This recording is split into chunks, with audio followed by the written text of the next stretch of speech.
I don't think about myself in this way. I don't think I'm, but like I personally think that if I sat down and wrote some material, that I possibly could be a semi-okay stand-up comedian. That's good. But I don't think I would ever try it. Why not? There's a lot of stuff to unpack there. I think you would do good too. I feel like you would kill. I don't know. I feel like I have the ability to write fun things in a humorous way that maybe other people. But I think maybe other people. How PC in today's age? Well, that's another thing. I mean, like you don't, there ain't no coming back from that. Nope. Except for Louis C.K. He made it back. Yeah, and his resurgence performance was really good. Yeah. Yeah, I mean, there's some comics that do it super well. I think Bill Burr is one of the best. Yeah, I love because Bill he Burr. can say whatever he wants. He has no apologies for it. He's just said he does it in a way where you almost feel, well, I mean, what are you gonna do? Well, it's backed by his own logic, so. Well, yeah, and also the other thing about it is that I think it's really hard to prove. It's hard to prove that he's racist. Oh, he's not. No, I know. But what I'm saying is even when he makes comments that people, I've seen this before. That's the only reason it's sticking out in my head. Uh-huh. I've seen people make comments about him and saying like, oh, he's racist, but then it turns out that he's actually married to his wife's black. Oh, okay, yeah. So I've seen people and I've seen his rebuttal.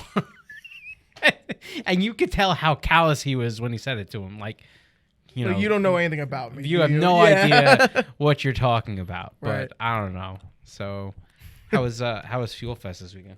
Fuel Fest was good. It was like a really nice, refreshing car show. I know you weren't there, and it was really nice because it wasn't incredibly vendor heavy like some of the other shows. Like it wasn't so, but there was just a lot of cars, and it was nice to kind of see people come in, have their registered cars, and it was a show. Yeah, I love the fact that that Cody has Cody Walker has put up a show that I think really inherits the type of car people that his brother would have been about.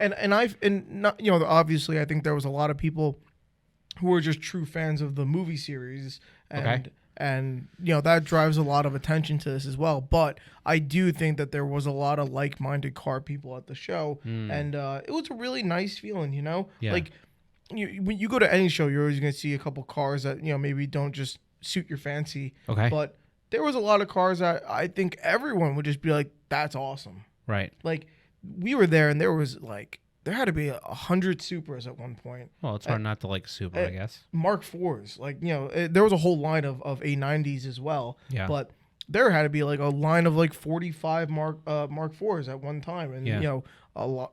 They were all done up properly, nice. Some of them were on slicks and stuff like that, and they were going to do some drag racing or whatever. And then another thing with the show is it was a nice mixture between like kind of just like a car show, like a regular car show, plus they incorporated motorsports as well. So there was a nice kind of balance of both worlds there.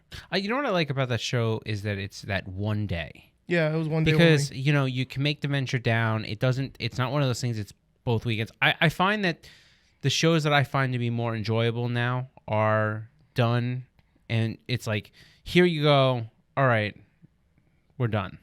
Because the all weekend stuff can be really consuming. You got to plan to go down on a Thursday. You got to plan to leave on a Sunday night. You're tired for work, or you're taking off the next day. But have a show on a Saturday.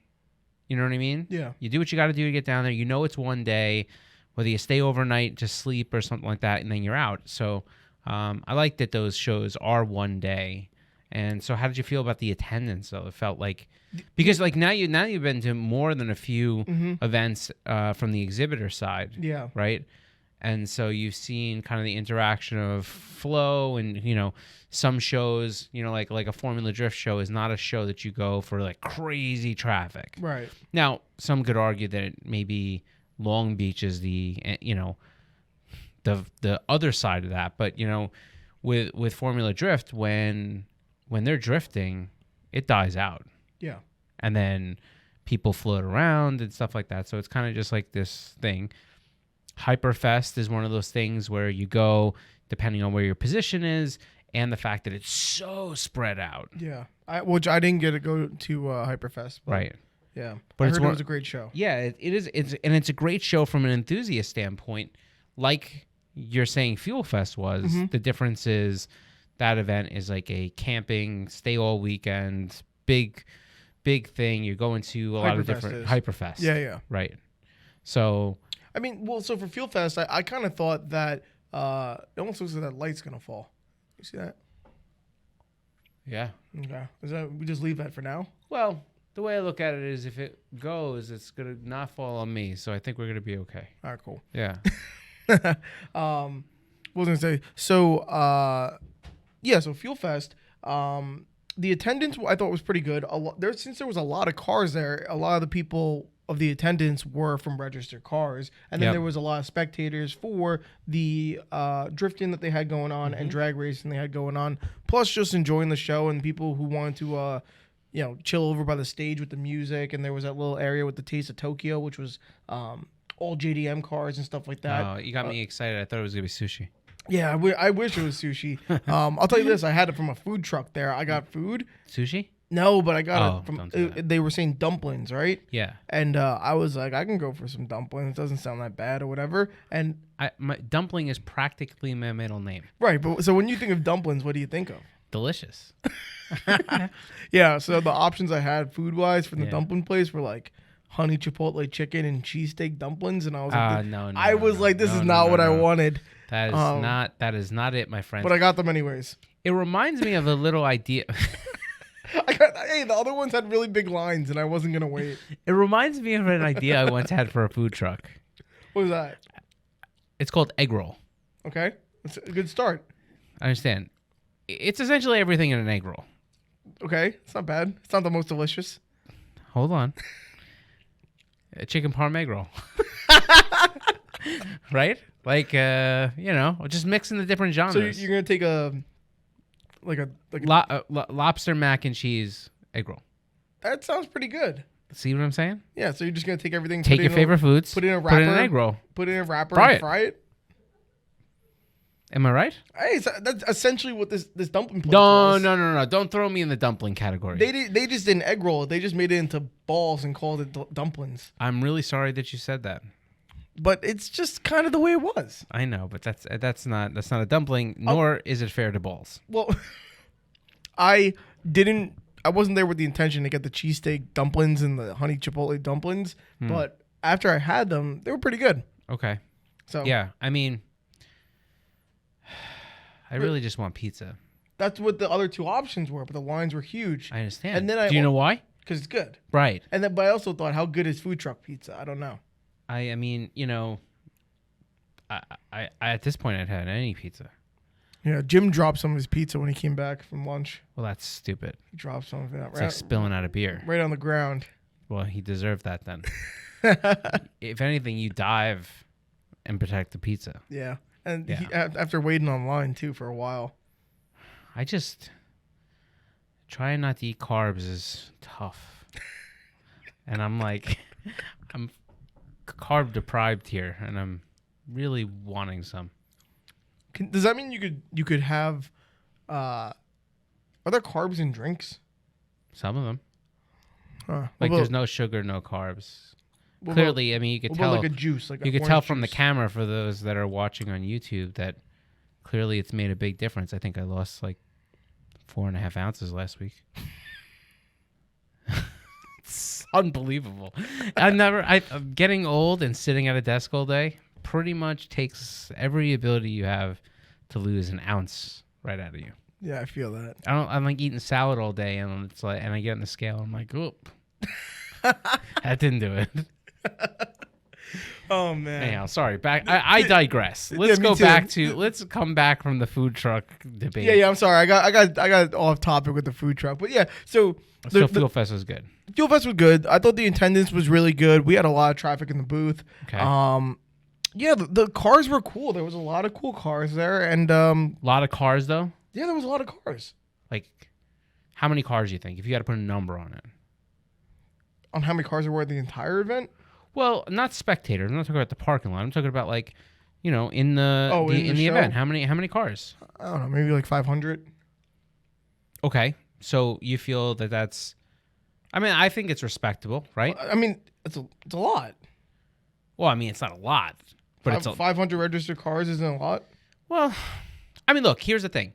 I think it's a lot for today. Okay. I think that's. It sounds like, after listening, we've spoken about Fuel Fest a little bit before. Mm-hmm. Before we hopped in here, we wanted to keep some of this fresh for the podcast, well, I mean, this was also the first time they had it in the Jersey location. Fair. First time there. Right. I wonder what their Anaheim show netted out. I mean, maybe let's say they got 1,500 cars, maybe. That's a ton. Well, so is it 1,500 cars? Like, here's the thing. That's a lot of cars. I understand. From today's standpoint with car shows, I would say that's a lot of cars. Yeah. But, like, it's not a lot of cars when you've been to a NOPI Nationals. Okay, I guess that's fair. But how many are we talking if you go with NOPI? A lot. Okay. I mean, you said a lot. You said 500. Yeah. We're thinking a lot is like maybe 1,500. Right. Right? Mm-hmm. It's a lot of cars I would say so. for a car show. Yeah. Yeah. Well, I mean, for registered cars in the show, that's a Registered lot of cars. Right. Yeah. You know how many cars were at NOPI Nationals? No, I didn't go. Like, well, but that's the thing. It was like, it's like, so like 2006, 2005, 2004, 2003, 2002, that heyday, I mean, like 7,000 cars. For the show. 7,000 registered cars. Damn. The entire infield of Atlanta Motor Speedway Mm-hmm. was jocked full. I mean, just chocked full of vendors. I mean, hundreds of vendors. 50,000 people plus every day for 2 days. Like, you can't imagine what some of those shows were like. No, I mean, I didn't even know they had that many vendors on top of it all. Oh, crazy. Yeah. I mean, unbelievable. Wow. Yeah. I mean, so, I mean, when I hear like a lot of cars, like, and that's, maybe some of that's my detriment going to some of these car shows nowadays, and like you see a good turnout, and you're like, oh, like there was, a couple hundred cars. This is what it looked like. I mean, yes, but to me, honestly, that looks like a slow day. Yeah. Wow. I mean, look, do I think that my memory is somewhat intact? I do. Do I think that people tend, as years go on, like, all right, perfect examples. I have a friend that has this Evo. Okay. He sold it. It's got to be almost 10 years now. What Evo was that was right? it? It was an Evo 8. Okay. I swear to you, even though the car's been gone for 10 years, every year that comes after this, that he speaks about this car, I swear to you, the car gets faster. I feel like the car probably made 450 horsepower back then, which was a decent, great number. And I feel like now he's up to like 800. I joke about it sometimes, and I say like, it's only a couple more years before that car breaks 1,000. But like, I think that, sometimes you twist it. I don't believe that my memory has twisted it. Like I really remember what the crowds were like and how. Well, Max just showed on the screen that it said that there was reported somewhere around 6,000 people or whatever. I mean, or 6,000 cars. I'm sorry. 6,000 registered cars. And I know that wasn't necessarily at its height. I'm telling you that I remember hearing numbers of 7,000 plus. I mean, registered vehicles. That's not massive. Not spectators. You have to remember Atlanta Motor Speedway. The reason that they went to that track, was because it is a NASCAR track meant to hold hundreds of thousands of people. It's meant to have the ability to have parking that goes on for days. Well, so my question is, so what happened to it? Well, the Fast and Furious had a boom. Fast and Furious also had a bust. Well, Okay, well, actually, what's NOPI? It stands for something, or is just that's just a name? NOPI. I'm gonna have to take it all the way back. I don't All know right. what it is. So. All right. Now it's gonna. So. You guys said that North this died Carolina. out in 2006. I wasn't No, even. it didn't die out. It started to decline. Right. NOPI itself went on until there was some legalities that didn't go well for I believe the two owners, if I remember correctly. It just kind of, one brother went off to do his own thing, another brother went off. There was a whole. Was that just a name or was it an acronym? NOPI was an acronym because they actually were a parts store.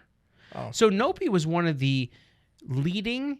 All right, so if you go back in the day when you wanted to buy your car parts, you went to Pep Boys, you went to a local tuning performance shop. Mm-hmm. They started to bud around I would say late 90s, you started to really see a rise of dedicated import car performance shops popping up. Yep.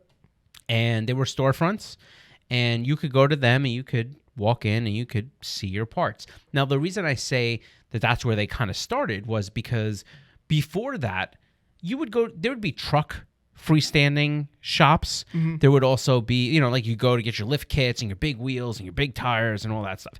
And then there would be, like domestic performance stuff. At the time, I don't think you called it domestic performance. It was just performance, right?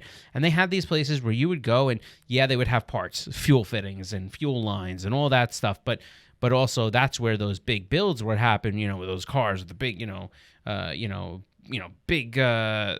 big, crate motors and, blowers and the whole thing. And that's where they were building hot rods, right? And those muscles cars. But that's what was popular prior to some of these Japanese cars hitting the youth scene. Right. So then you get these import performance shops. Well, the only other way to get parts, again, remember, internet was like, right. You know what I mean? Like, yeah, that's what you had, and it took forever. And Mail the idea, order. But the idea of using a credit card on the internet to buy something wasn't really super popular. I thought it's mail order. They send it in the check with the address. Okay, so now we're getting to that part, right? Yeah. So now, back in the day for import cars, like us, when we used to read Super Street magazine to see the cool cars that were out there and get ideas, and we wanted to buy parts, if you were going to a mail order place, there was only a couple places you could go. One of them was J.C. Whitney. Okay. The other one was NOPI. Okay. Now, there was a few other little smaller ones and different things, but the two big ones that used to have all the pages that are thing. Now, NOPI, if I remember correctly, I think they were in North Carolina. I think it was like North Carolina something Parts Incorporated. Max, can you pull that up? Was it North Carolina or National something Parts Incorporated was the company, if I remember. But anyhow, bottom line is, so that's what NOPI stood for, if I can remember what the O was. Mm-hmm. And essentially what happens is, they were a regular auto parts store at first, and then they got bigger. Number One Parts Incorporated. Huh. Thank you, Max. So that's what it was. So they were, kind of became bigger and bigger in the mail order industry. And it's not that they sold only import parts. They were selling auto parts. Yep. And they were selling performance parts. And then they see this Fast and Furious boom. Like, things really... So then they just go, we're going to hold a show. No. Well, so, no. I mean, they started holding shows, I think, in a smaller capacity down in that area. And then all of a sudden, like, those shows really started to take off. And if I don't remember it 100%, and I don't want to mention names, but...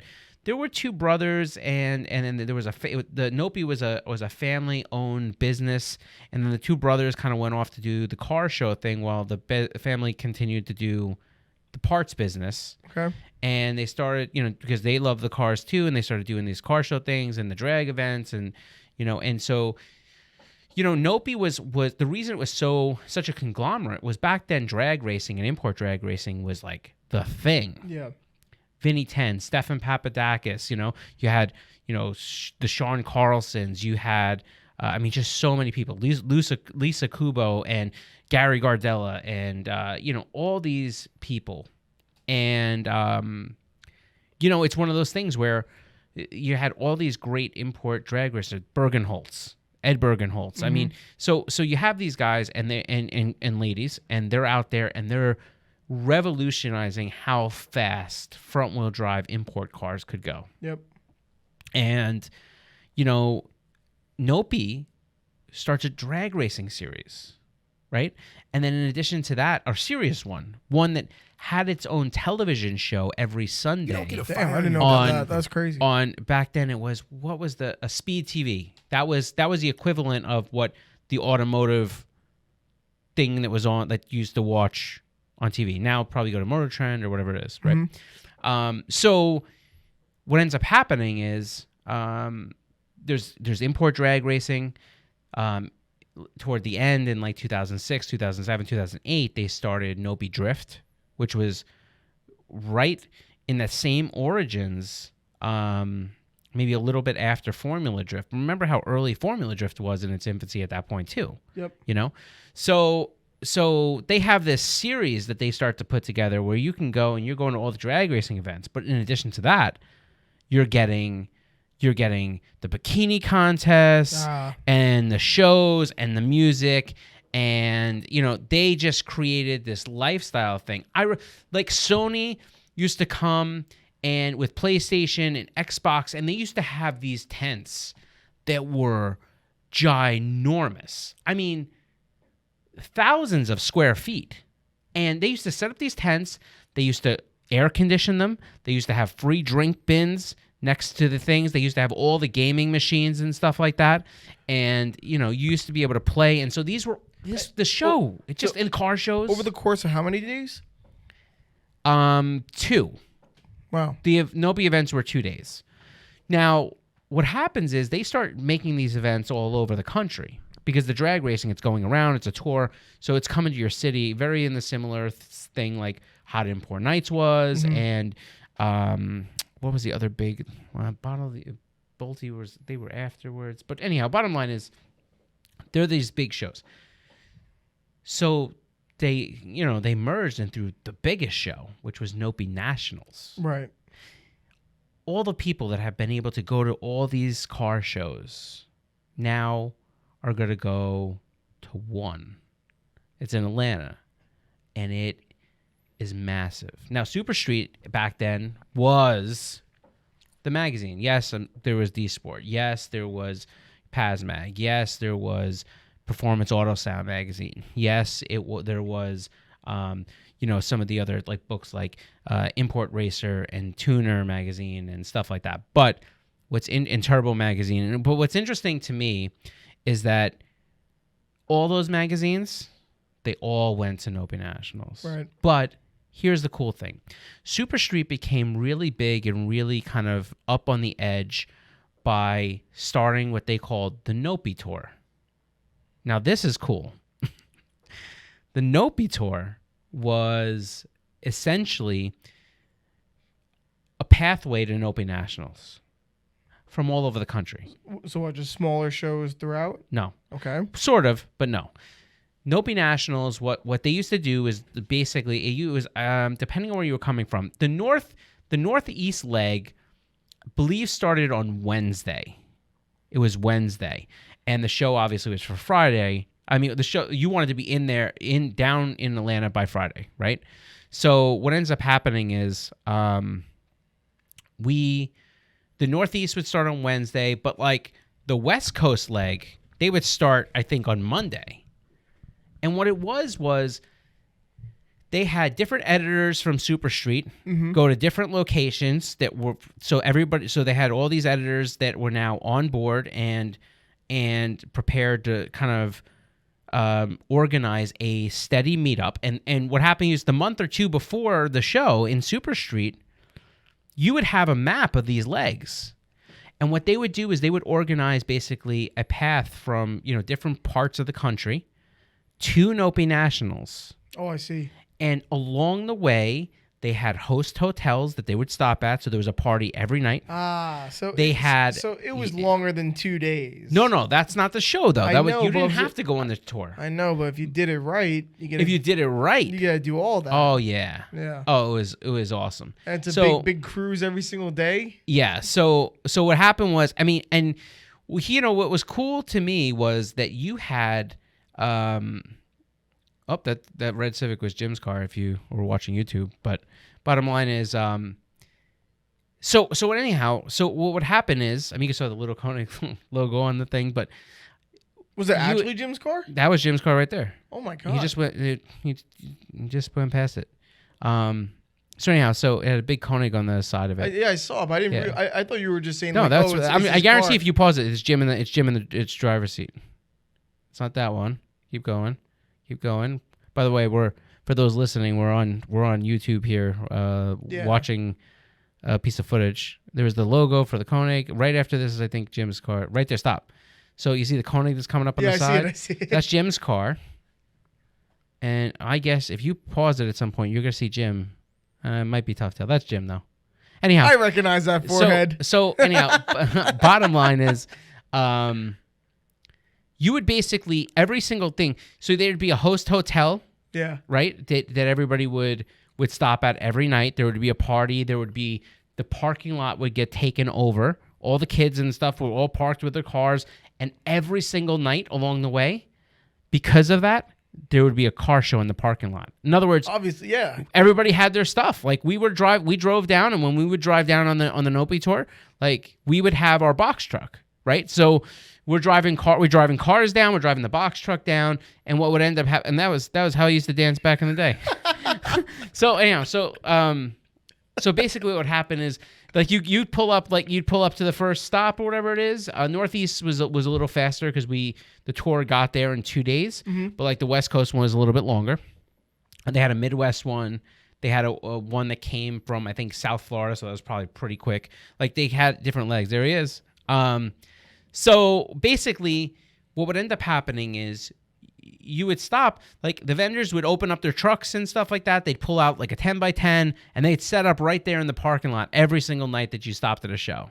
Set up, do different things. It was like having a mini car show within a car show, but there were still hundreds of cars there. You know what's a shame about all of this is that the like videography and photography wasn't where it was today back then, because the internet could not handle something like this. The amount of scandal that would come out of these things. I mean, the stuff. Yeah. So basically, you would stop, along these different paths, and what happens is, like, you kind of had these impromptu car meets, right? They knew where you would be, and even if the cars, or the people, they weren't going to go down to NOPI Nationals, they would come to the spot. And they would like hang out and all these different parties and different things, and even if it was for a few hours along the way, you'd stop and pull into a rest area, and the rest area had permission. It was a designated rest area. Right. But the funny thing was, when you were driving down in the cars, and we were really fortunate at the time because we were big enough of a company where we had some really good support. In other words, like Honda had given us a brand new SI at the time. To basically accessorize, do what we want, keep for a year or two. Nissan had given us a car. I think we had an Altima from them that was kind of done up with all anime stuff on the side. There was a 350Z that we had. We had a bunch of different cars. Honda, Nissan, where are you guys now? GM. Send us a car. Yeah, GM had given us a Saturn Ion Redline, which is a supercharged version. A Saturn Ion? Ion Redline. That's one of the crappiest cars. Not good looking cars. Good. It wasn't good. But bottom line is, we did all these things. We gave that car away. We did different things, right? So we get down there, and you're driving in. You're going all the way from from us. We were going all the way from New York, and the coolest part about it was you were surrounded at all times by no less than 40, 50 cars, like.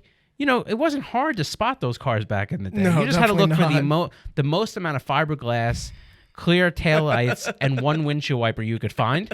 And that's pretty much, like, you knew your brother-in who was right there. Yeah. And sister-in and other rins. Chrome wheels? Yeah, I mean they were there. Yeah. And you know, and there was still a lot of, you know, painted stuff, but you know, it's wild. Like, you would go on these tours and you would have all these people with you, and, you know, if something happened, for the most part, people would pull over, help you out. Like, you just felt like you were all going to the same place together. And body kits everywhere. Body kits everywhere. Right? So much fiberglass. Yeah. That you could build a whole fleet of yachts. but it was one of those things that when you drove down there, you stopped, and it was just wild. Like, you'd stop at these rest stops, and there'd be 200 cars just running in to use the bathroom and grab lunch. 200 cars. They'd be running in to grab the bathroom and fill up with gas and stuff like that. And well, so were most of the cars, when you guys were doing these big tails going towards the show, whatever it was, and the stops or whatever, were all the cars going registered cars, or are they just spectators? And then they're just going in their car. You know, most of the cars I think that were on the NOPI tours, quote unquote, would have been registered cars. I see. Because of the fact that these are people that are going to the show. Like, these were people that felt like they wanted, you know what I mean? Like, that's crazy. I don't know how many spectators, you know, I mean, there was a lot of different things that happened, you know, on the tour, but it was a cool tour. You met a crazy amount of people. You know, it was just a totally different time, right? And so when I think about big car shows, there'll never be an opportunity for somebody like you and this generation. Man, I sound so old. To attend a kind of a car show like that. I don't believe that there will ever be another one that's like that. Well, you know, I've been to a fair amount of car shows just on my own, not as an exhibitor or, you know, as a vendor or whatever you want to call it, from the commercial side. I don't know. Right. But so I've been to a fair amount of shows from a spectator side in my life. But yeah, in that sense, I mean, you make the Fuel Fest 500 registered cars sound pretty wimpy. But I also think for today's standards, I think that's a healthy number. It felt like a healthy number, you know? The show was lively. It was good. And you know, I thought for the most part of it, for recent shows that I've been to, I felt like it was really good. And it was strong in comparison to a lot of other shows that go on today. You know, it's interesting when you start to think about, like, you know, the decline of maybe some of these shows, not Fuel Fest, but like some of these other shows, and, you know, how come you go to some of these shows and there's not that many vendors there anymore? And how come there was hundreds of vendors at NOPI Nationals? Yeah, there wasn't a lot of vendors at this show. Makes sense, though, because the hundreds of vendors that were at NOPI Nationals, how could you not go to a show that had 50,000 people a day? How could you not go? I mean, also, it wasn't an option. There's less reason to go to shows now as a company because everything's online, right? Yeah, you know, it's an interesting point, but you know, the one thing that I think can't really be described, because you've grown up pretty much your whole life with social media, right? No. Was there a point where you remember not having social media? Of course, I'm not that young. Social media came out. Well, you got to be 10 years younger than me. Yeah, but and like, I was there for the infancy of social media. Oh wait, hold on. I signed up for Facebook before people think I'm like 18 or something like that. Yeah. Or whatever. I mean, I don't think anybody thinks you're 18. When I was a kid, we had, you know, there was dial up and all that stuff, and I had to get off the computer when my mom picked up the phone. Like, you know, before cell phones. Come on, Mom. But yeah, before good cell phones. I'm on the phone here. I'm trying to get my DSL on. Yeah, no, I mean, social media came out when I was probably right about high school. So right about high school. Can't be, though. Okay, I'm sorry. Social media in a sense of like mobile social media, not mobile social media. Come on, that's true though. But the Instagram type of stuff. But you know, the social media in a sense where you had to go on the computer. I understand. I was younger. Right. But because I remember being in my dorm room. I think of social media now is in your pocket. From another person that I used to went to a neighboring college with that invited me to join the Facebook. Right. I mean, hey, I think I was there for when that came. I don't think so, Rich. I think I was. How old are you? 28. You were 28. Uh-huh. So I don't think so, Rich. I'm older than you. by a fair amount. I remember when Facebook was just taking off, I feel like. Yeah. Yeah. Did you have to get invited? No, I don't think so. I don't think so. Mark, that's where we're at. I wasn't that close with Mark. Well, no, me either. I was closer to when I had my MySpace account. I had MySpace too. I was closer to Tom. Oh yeah, he was my friend. He was my friend too. So I think that, you know, the one thing that you have with social media is that there's this social interaction that happens in a different dimension. Right. But then the only social interaction we had was if you knew like your close friends on your Nextel. Like if you didn't have, if you weren't engulfed in the local scene and you didn't have a Nextel, you know what I mean? Like that's what it was. Like that's. So it was probably really cool to go down to these shows with the hundreds of vendors. Max pulled up the phone. No, that wasn't the cool one. That's not the cool one? No, the one that I had the one, all the Nextels I had were flip Nextels. Oh wow. Cool ones. Wow. Cool ones. That's impressive. Oh yes. My friend, he's pulling up the trash. Was it the ones where Let's see. I had that one. That was one of my first ones. Like, nope, not go up. No, we can't do this. Nobody's gonna see this. I had that. That was my first one right there. Then I had a black one. Scott had his sunglasses on as he pulled up his antenna. Yeah, you didn't. Yeah. Give me 1 second. Bink. Exactly. Yeah. Yeah. Oh, when I think about my first cell phone, it was brickish. Yeah. Yeah. Anyhow. But so you got to go down to a place where there's hundreds of vendors and there's no online shopping, social media like there is today. Yeah. So you get to see all this stuff and talk to people. Real show deals, real vendors selling a lot of stuff because that's what they came there to do. Yeah. So they got tons of product. Tons of product. Wow. And they're doing, cool deals. You know what? For me, when I started going to some of these shows, especially working. Do you guys sell wheels there? We sold wheels there. Cool. I don't remember. I believe we would bring, but they were like show specials. Like, in other words, you brought stuff and like whatever you had on the truck, that was it. Like, you know what I mean? Like, and that's why that first day people were on the hunt. People walking around holding like bumpers. No, like walking the show with a bumper. Right. Do you know how I can't? I remember thinking like, oh, there's no way I'd be able to do that. Like, I mean, it's hot. It's like it's Atlanta in August. Wow. You know what I mean? It's 100. It's 98 degrees, 99.98% humidity. You know what I mean? Like, yeah. You're only one sneeze away from rain. Like, it's unbelievable how crazy that show was. And then on top of it, my favorite part was I got to walk the show, because at that time I was in marketing, right? So I was walking the show because I was looking for trends and different things, and that was part of my job. But Max, that is not NOPI Nationals, though. It's at Bristol. That's like a NOPI show, a regular NOPI show. And if that's NOPI Nationals, it's way later because it was not the infield. When I tell you the infield, it must be crazy later. Anyhow, so Atlanta Motor Speedway was the only place that NOPI Nationals really had that huge piece. But, when it comes down to walking that show, one of my favorite things as a car enthusiast was the fact that I was looking at all the cars that I liked that were like mine, because getting the amount of ideas and feedback and seeing things for the first time that some people had done, some custom things that you didn't even know was possible. Yeah. You know, like there was nothing else to get ideas from. You know what's crazy? Now, this is probably a topic for another podcast and another day or whatever, so I'm not going to go too far into it, but do you think the level of creativity then just supersedes on what most car enthusiasts do nowadays? I think it's different. Yeah.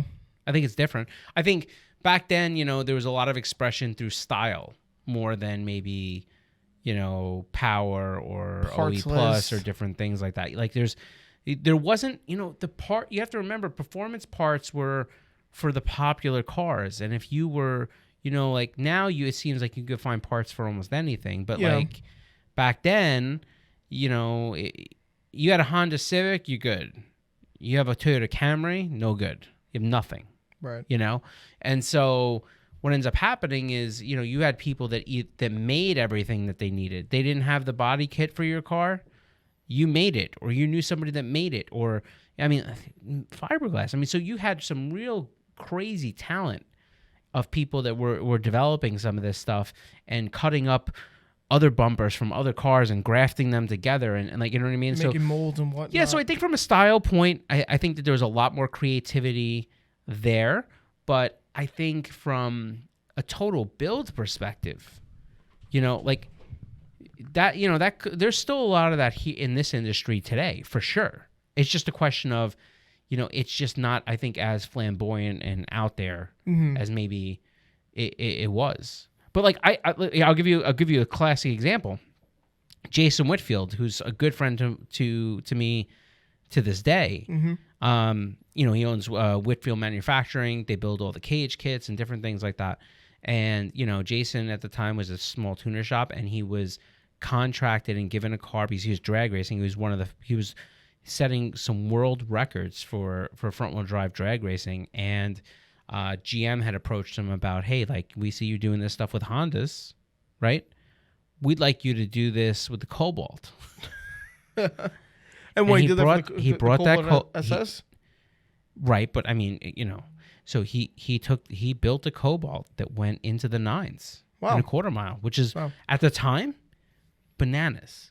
But the fit and finish of his car, he had this red Cobalt. I think he still has it. I mean, he doesn't drive it anymore. You know, it's in store. But when I tell you that the build quality, that's the car. The build quality on that car was absolutely ridiculous. I mean, look at the cage, right? You know, the dash you can't see, but if you look at the dash was all carbon fiber material. You can see it.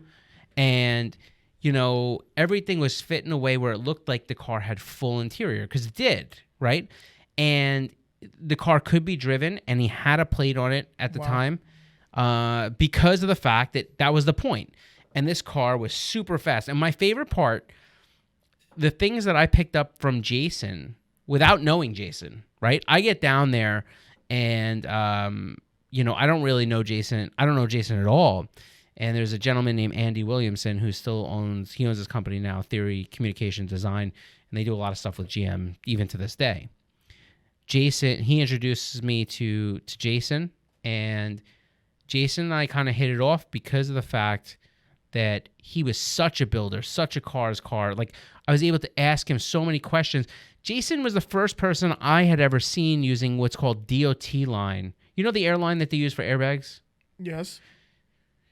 So to that point, like I'm drag racing myself, you know. I have at that point, I have a mid 11 second Eclipse GSX, right? Not the fastest, not the slowest, but that's what I have, and I'm I'm out there. Every hose that we have going to a wastegate, to a boost controller, to the gauges inside, everything, it's all silicone hose. Just like most people would use today. Right. But when I got to Jason's car, the one thing that stuck out at me was he was using push lock DOT hoses on everything. And I was like, well, this is crazy. And he's like, and then I meet him and I said, hey, I got to ask you about this DOT thing. And he's like, yeah. He's like, well, the hose has a really good high temperature. It's got a really high boost pressure rate, like its burst rate. And hoses don't ever come off the car. Like, and when you want to change a hose, you just push the fitting in, pull the hose out. And you were probably just like blown away. Yeah. Because it was revolutionized? It was more like, why the hell didn't I think about that? It's just smart, right? Or just and it was just one and there was countless things that you saw on people's cars like that. And when you went back home, like you were almost like you had this list. I bet you could do this, and then now you had like whole bunch of stuff. So when you had to go back to NOPI the next year, you were almost in that sense of like, I can't wait to figure out what else I'm going to see this year. And it just became that. Because you get a whole year's worth of progression, innovation, and whatever that people do to their Well, because think about it like this. It has to be the equivalent of like computer technology, right? Like, for example, you go the first year and now, or not the first year, but you go one of the first years and and you That thing was a see beast, wasn't it? the Jason's 9-second Cobalt. Yeah. It was absolutely ridiculous. And we were a sponsor, I think, at this point. So I mean, front wheel drive. I mean, I remember all the struggles that he went through trying to get this car, and he has so many good stories. In fact, we did a podcast with him early on in our podcast days. So if you are listening to this and you want to see Jason talk about that car, the development on that car, some of the different things he did, go back and watch it. It was we've done it a few years ago. Interesting subject. But bottom line is, you go back to NOPI Nationals, and now you had a whole year of people looking at the stuff. They all went home with us, came back the next year with stuff that you were, and the automotive industry continued to progress and move things up. So it was an interesting thing. And then and then a lot of the motorsports seemed to really start to take over more of the show stuff. And when the show stuff died out, that's when I think a lot of those shows started to fade away too. You know what I mean? Like, It's just one of those things. Like, eventually people grow up, priorities change, different things happen. They're not going to spend, $100,000 on fiberglass. Right when SUVs started becoming super popular. No, not yet. What do you mean? Not yet. That timing lines up. Not really. I mean, cars hung out for a while. You know what I mean? The SUV, CUV thing is only like... When do you say this stuff started to die? You said later than 2008. That's got to be right around when the SUV started to take off. I would say in that 2006, 2007, 2008, it starts declining. I would say by 2008, I think every family in America was probably contemplating an SUV at that point. Yeah, but not in the car world. Look, he's a Dodge Car Club member. Well, maybe not in the car, definitely not in the car world, but I'm just saying in terms of... What do you think watching the TV? This is on ESPN.